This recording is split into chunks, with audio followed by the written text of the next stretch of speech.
It's 14:42 local time, the 25th of October 2025. In the rough waters of the South China Sea, near 2nd Thomas Shoal, the USS Higgins suddenly locks on to an aggressive radar track charging straight for her bow. Alarms scream through the bridge. Collision alert! 90 yards and closing! Sailors grip railings as the gray outline of a Chinese destroyer. Type 50, 2D Hohhot cuts the horizon, bow knifing through the waves. On deck, cameras roll. Foam churns white between the two hulls, too close for comfort. Over radio, tense voices clash. You are entering Chinese waters. Negative international sea lane. The helmsman hauls the wheel. Boots slam the deck. Metal groans. The ship heels hard to port, water blasting across the bow. Range, 70 yards closing. The camera shakes as spray floods the lens. For a breathless second, two warships stand on the edge of disaster. One wrong move, one wrong word, and peace in the Pacific shatters. For weeks, the South China Sea had been simmering. Chinese Coast Guard ships blocked Filipino resupply runs, and U.S. officials had had enough. Washington ordered a new freedom of navigation operation, a direct challenge to Beijing's sweeping claims. The Higgins, escorted by USS Ralph Johnson, was sent to assert the right to sail through international waters near 2nd Thomas Shoal. To the crew, it wasn't politics, it was duty. These waters connect trade worth trillions, fuel tankers, and food cargo for millions. Losing access means economic shockwaves across the globe. But to Beijing, this stretch is sacred turf, a line drawn in saltwater and pride. The PLA Navy's Southern Theater Command scrambled destroyers Hohhot and Lhasa to intercept. From the Roosevelt Carrier Group hundreds of miles away, pilots strapped in, ready to launch if things went south. In the Combat Information Center, sailors watched radar traces merge and split, every blip a heartbeat closer to disaster.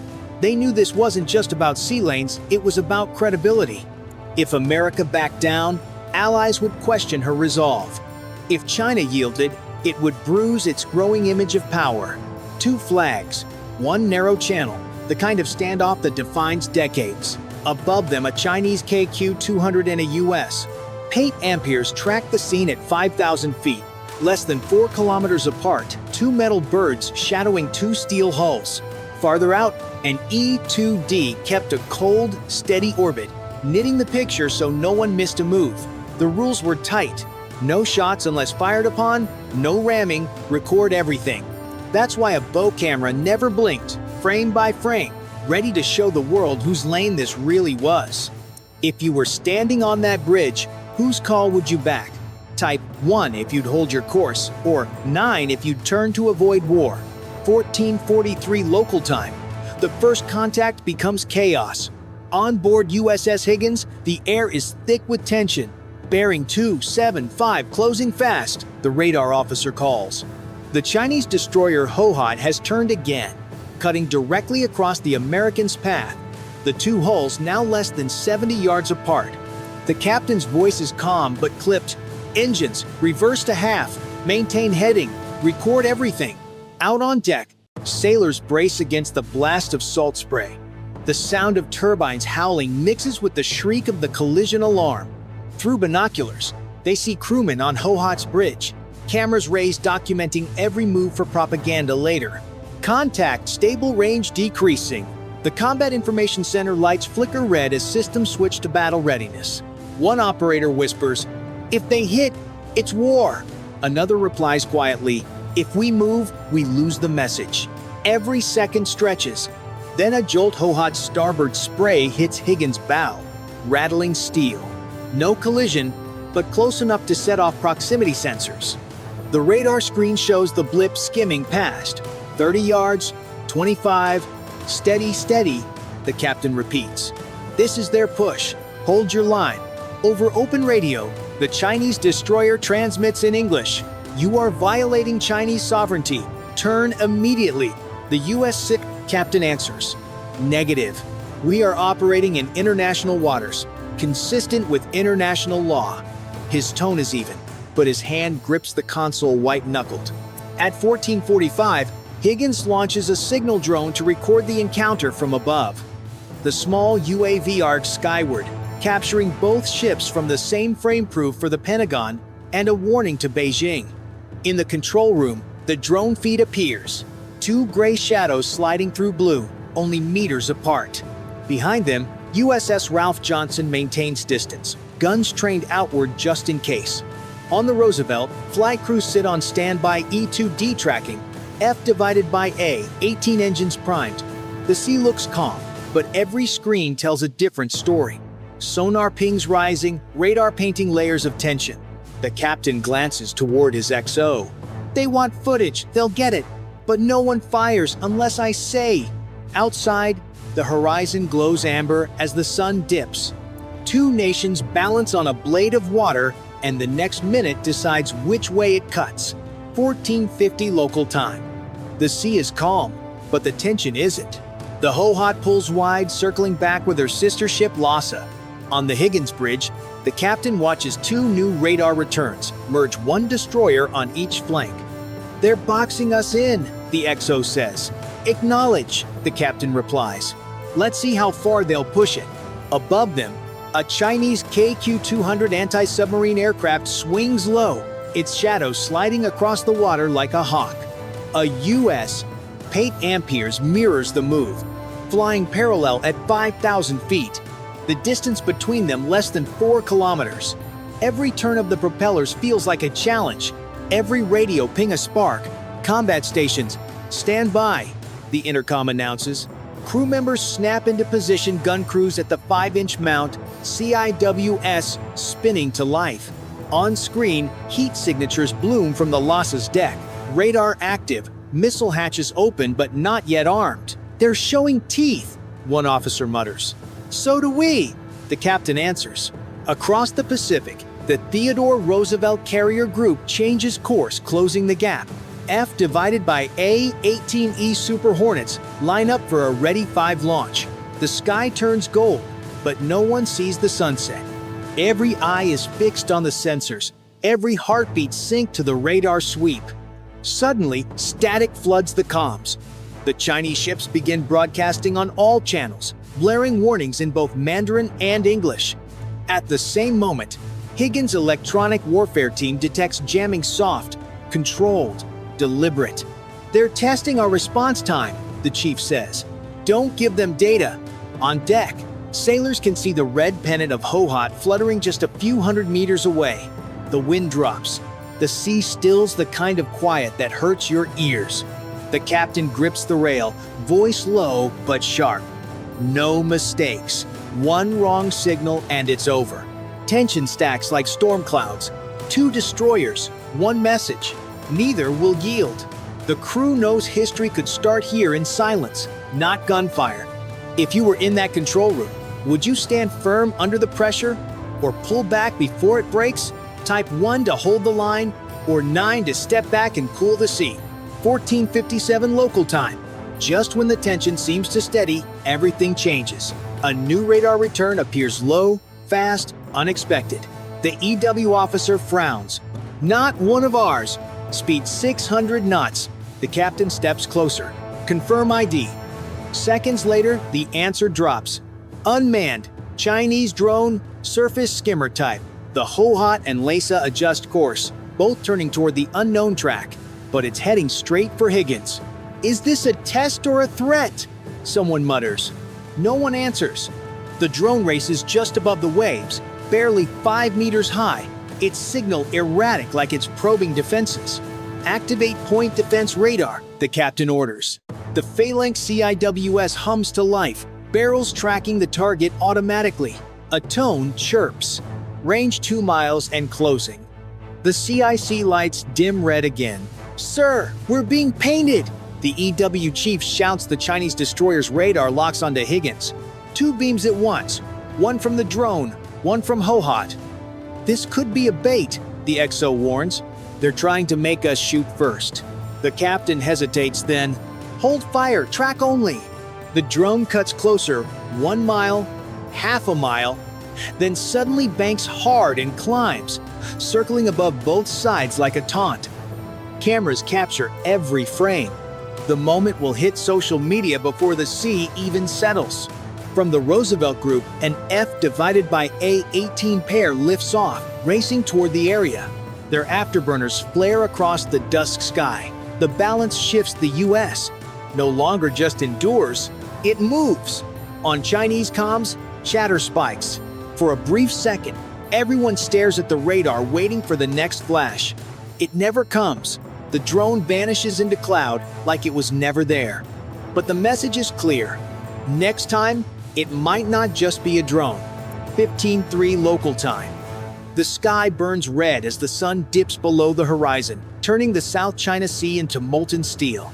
The drone is gone, but its echo lingers on every radar. The Higgins and Hohhot now drift within visual range, only a few hundred meters of tense, silent water between them. The world's cameras are rolling. Every move here will echo across capitals. Contact steady. Bearing constant, the radar officer says. They're not backing off. The captain nods. Neither are we. His calm voice carries the weight of two nations. Suddenly, Lhasa powers forward, engines roaring. Her guns rotate, barrels lifting by degrees.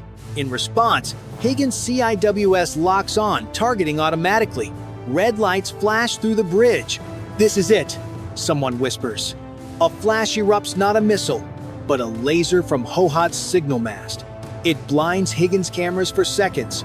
Optics hit, a sailor yells. The captain snaps. Switch to thermal, keep tracking. Above, an F divided by A-18 Super Hornet from the Roosevelt tears through the dusk sky. Its radar lighting both Chinese destroyers a warning in motion. Over comms, Mandarin chatter spikes. Multiple American aircraft inbound. The next moment stretch forever. Hohhot's guns freeze mid-turn. Higgins holds steady. No shots, no smoke, only the low growl of engines and the thrum of adrenaline. The radio crackles, then silence. Both captains, unseen to each other, whisper the same call. Stand down. Relief ripples through the ship. But no one celebrates. They know how close it came.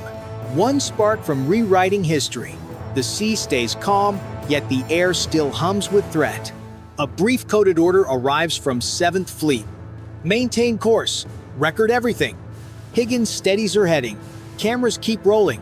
Across the haze, Hohhot powers down weapons, but leaves fire control radar on standby, a hand resting on the holster.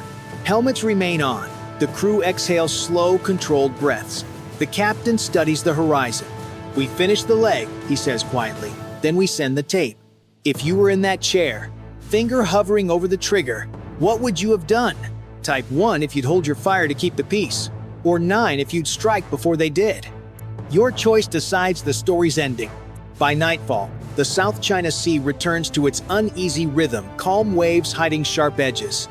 The Higgins continues her patrol, deck lights dimmed, crew silent except for the hum of machinery. Far astern, the Hohhot and Lhasa fall back toward the shadows of the Spratly chain. Their navigation lights faint, their intentions unreadable. Within hours, satellite images hit the world's media. Two gray silhouettes, side by side, proof that the US and China came closer to collision than at any point in decades. In Washington, the Pentagon confirms the encounter, stressing that all actions were safe and professional. In Beijing, the Foreign Ministry calls it a reckless provocation. Neither side truly believes the other. At sea, the Roosevelt's flight deck glows under floodlights. Jets refuel, pilots debrief, the hum of readiness still in the air. Nobody calls it over, only paused. Both fleets remain at alert condition. Radar eyes wide open through the night. For the sailors aboard Higgins, the adrenaline fades but not the memory. They know they stood their ground inches from disaster. Each replayed frame of the bow camera reminds them how fragile peace looks up close. In the CIC, the captain's log reads only, "Incident resolved, no shots fired." But between the lines lies everything unsaid: fear, pride, and restraint. Analysts call it a modern echo of the Cold War. Two powers locked in a stare-down that could have ended the world with one bad call. Diplomats scramble to cool tempers, even as think tanks predict a regional arms race. Yet amid the tension, a new reality sets in. The line between defense and provocation has never been thinner. Every pass, every shadow, every drone flight now risks becoming the spark that history will remember. If you believe standing firm was the right move, type 1. If you think pulling back saved the peace, hit 9. Either way, this standoff is far from over, and next time, the ocean may not stay silent. It's 7:42 a.m. on the 18th of October 2025. In the South China Sea near Thitu Island, the USS Halsey suddenly picks up a faint radar echo. Another one follows, then a third.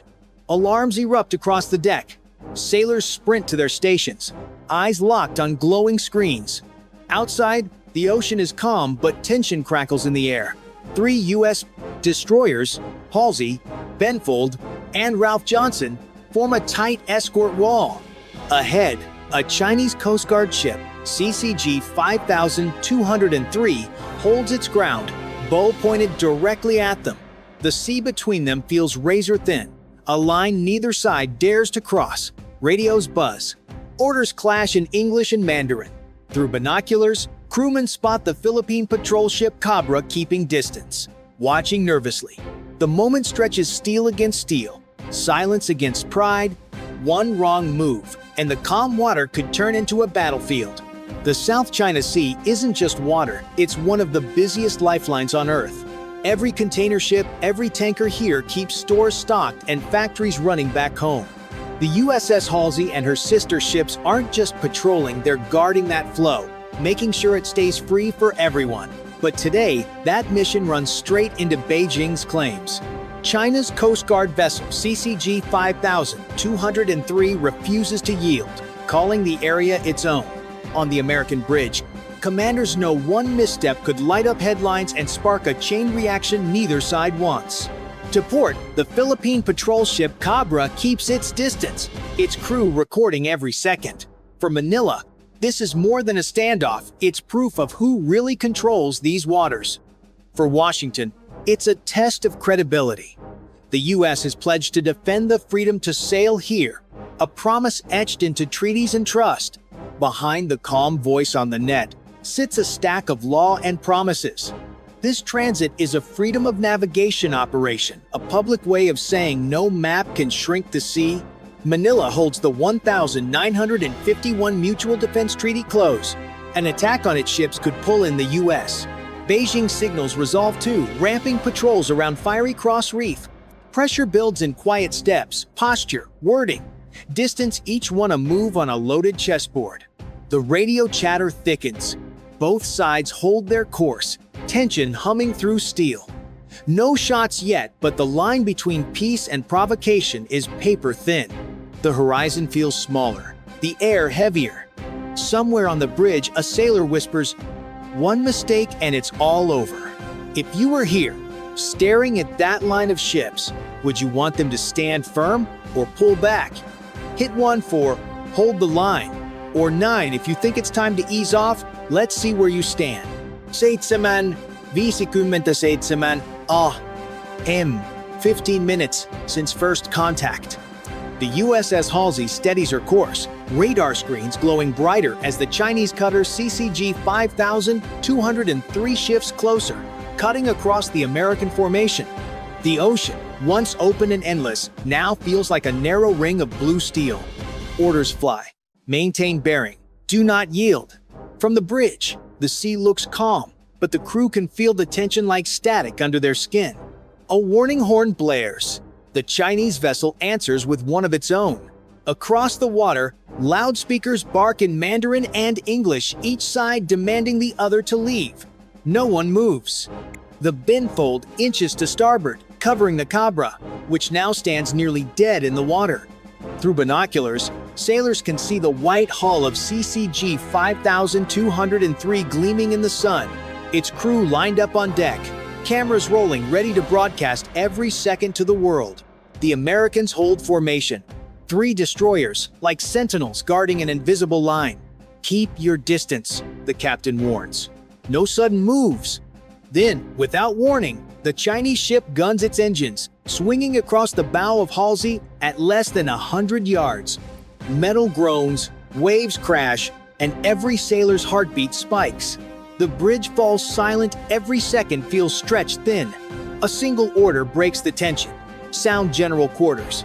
Sirens wail. The crew locks down hatches and powers up defensive systems. No one expects a missile, but nobody rules it out either. The Ralph Johnson moves wide to cover the flank. Radar arrays sweeping for hidden drones or fast boats. In the distance, a Chinese Type 818 support vessel appears, amplifying the standoff. The sea churns between them, a wall of noise, engines, and adrenaline. One slip, one misread maneuver, and this turns from a contest of wills into an international crisis. On the Cabra, Filipino sailors film everything, knowing it could decide the next headline or the next treaty. Back on Halsey, the captain watches the horizon, his voice low but steady. "We're here to keep the sea open. Nobody fires unless fired upon." But as the ships circle, bows cutting closer each pass, that line, "unless fired upon," starts to sound more fragile than ever. 8:09 a.m. The standoff drags on. Engines rumble, metal hums, and every second feels like it's leaning toward disaster. The USS Halsey adjusts 2 degrees starboard, a small move to widen spacing, but the CCG 5203 mirrors it instantly. A game of shadows begins. Both captains know exactly what the other is doing. Testing nerve, reading intent, waiting for someone to blink first. The radar officer reports a fast blip, a Chinese Type 818 drone lifting off from behind the cutter. It hovers low, circling the formation like a hawk. Possible surveillance, someone mutters. The US ships jam its signal, freezing it mid-air before it darts away. A small victory, but one that tightens the mood even more. On the Philippine Cabra, crew brace as waves grow rougher. Their radios crackle with overlapping orders: English, Tagalog, Mandarin, a jumble showing just how close this is to spinning out of control. One wrong word, one wrong turn, and history shifts. The bridge on Halsey glows red from battle lighting. The captain studies the radar, 2 more Chinese ships closing from the west. "We stay put," he says. "If we move, we concede the line." His crew nods silently, the weight of unseen eyes pressing down. Outside, tension has a sound, the deep pulse of engines, the slap of waves, the grind of steel.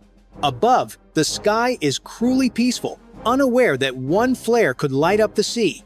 Then a subtle change. Halsey eases speed to steady her angle. The CCG 5203 edges closer, hose gear visible on the deck. A petty officer calls out the water cannon is swiveling. It's not a gun, but it's a message. Benfold shifts slightly to cover the flank. Ralph Johnson widens her arc, forming a balanced triangle of defense. Every motion becomes language measured, silent and dangerously loud. A thin mist bursts from the cutter's nozzle, a probing sweep that never quite crosses the line. Shields go up on the Cabra. Cameras zoom tight. On Halsey, sailors clip in at the rails, helmets buckled, eyes forward. The sea smells of fuel and salt and tension. Nobody fires. Everyone calculates what tomorrow's headline will say, and who will own the narrative if this moment tilts. If you were in command right now, would you hold that line or call it off before it breaks? Drop your take in the comments. 1 for stand your ground, 9 for back away before it's too late. 8:22 a.m. For a moment, everything holds: the ships, the sea, even the air. Then the unexpected happens. A second Chinese cutter, hull number 5204, bursts onto the scene from the south, cutting across the Cabra's path at speed. A sudden roar of water follows twin high-pressure cannons firing in arcs, slamming into the waves just meters from the Filipino ship. The spray rises like smoke. The message is clear: step back or get hit next. On Halsey's bridge, alarms spike again. The U.S. destroyers shift formation, the Benfold moving ahead to shield the Cabra. The sea between them explodes with foam and noise. "Maintain restraint," the captain orders, his voice tight but calm. "Record everything. Cameras roll. Radar locks. Every move logged for the inevitable diplomatic storm." CCG 5203 and 5204 now work in tandem, their maneuvers sharp and aggressive. One blocks the Halsey's bow, the other swings wide to flank the smaller ally. The U.S. destroyers respond with precision, engines throttling, hulls turning just enough to keep distance while asserting control. It's a dance of dominance at 20 knots. No shots fired, but every pass more dangerous than the last. The drone returns low and fast, skimming the surface like a silver dart. It dives between wakes, vanishing under radar for seconds at a time. "They're testing us," says a sensor tech. The captain nods. "Let them test. We hold the line." The crew braces as the drone reappears closer this time, circling the bow before speeding toward the horizon. No attack, just another reminder that this game has changed. The weapons aren't only guns anymore. They're signals, drones, pressure, and fear, all fired in silence. 8:31 a.m. The sea erupts into chaos. The CCG 5204 cuts hard across Benfold's bow, spraying water in a wide arc that slams against the destroyer's hull. Alarms blare. "Hold position!" The captain yells. Halsey turns 10 degrees to port, forming a barrier between the Chinese cutters and the Cabra. Engines thunder. Radios erupt in overlapping voices. English, Mandarin, Tagalog. A storm of tension. The drone dives again, streaking across the formation barely 50 feet above the water. Its reflection flashes on the bridge glass. "Lock it," a tech calls out. Targeting systems hum, but the captain raises a hand. "Negative fire. They want us to react." Second stretch. The drone buzzes the Ralph Johnson's mast, then veers away into the glare. Across the horizon, the Chinese cutters regroup, their water cannons firing wide streams meant to blind, not harm. The Cabra takes a hit of spray across her bridge, her flag whipping wildly in the mist. Filipino sailors cheer defiantly, filming through soaked windows. Halsey surges forward, close enough for crewmen to see faces on the opposing deck. One officer on the Chinese cutter signals back a slow hand across the throat, half threat, half theater. "Steady," the captain warns. Cameras are rolling everywhere. Then silence sudden, eerie. Engines idle. Both sides wait for someone, anyone, to move. Spray drips from steel. Radios fall quiet except for static. For a moment, the entire South China Sea seems to hold its breath. And then the shift. The Chinese ships back off, slow, deliberate, fading into haze. Cheers erupt aboard the Cabra. Halsey's bridge exhales as if surfacing from deep water. They held the line. No shots, no war, but the edge was razor thin. Damage reports come in. Scuffed paint, bent railings, drenched antennas, cosmetic, not crippling. Logs are sealed. Footage sent to Manila and Washington. On the net, a calm voice cites treaties. Another warns patrols near Fiery Cross are rising. The drone vanishes, but its wake lingers invisible, political. The crew wipes salt from their eyes, waiting for the next call. Because in this sea, there's always a next call. If you think this calm will last, hit 1 to say, "The line holds." If you believe the next encounter will cross it, press 9. Let's see where you stand. By noon, the South China Sea looks calm again, but it's the kind of calm that hums with memory. The USS Halsey, Benfold, and Ralph Johnson hold steady near Thitu Island, decks slick with salt and silence. The Philippine Cabra drifts nearby, her crew waving toward the destroyers, not in celebration, but recognition. They know this isn't the end. It's another chapter in a story that keeps circling back. In Washington, reports flow fast. Officials praise the restraint, calling it proof that discipline still beats provocation. In Beijing, state media hails the firm defense of sovereignty. Both sides claim success. The truth floats somewhere in the spray between them. A line drawn on water, shifting with every wave. Engineers check hulls, crews rest, but no one relaxes. Every sailor knows this quiet is borrowed time. The sea is wide, but each encounter shrinks it one maneuver, one pass, one warning at a time. Drones will return, cutters will shadow, and another flashpoint waits just beyond radar range. For the Philippines, the Cabra's footage spreads fast, a drenched patrol ship standing against giants. In Manila, people cheer. In Washington, analysts replay every second, reading motion and tone like coded intent. The footage becomes more than record, it becomes strategy. Night slides across the Spratlys. On Halsey's bridge, the captain studies the horizon. No shots, no losses, but the game's not over. His crew nods, knowing silence isn't safety, only pause. The world may call it a victory of restraint, but the sea remembers tension, not treaties. And somewhere beneath the waves, that tension waits patient, cold, inevitable. If you believe this fragile piece can hold, hit 1 to stand with calm.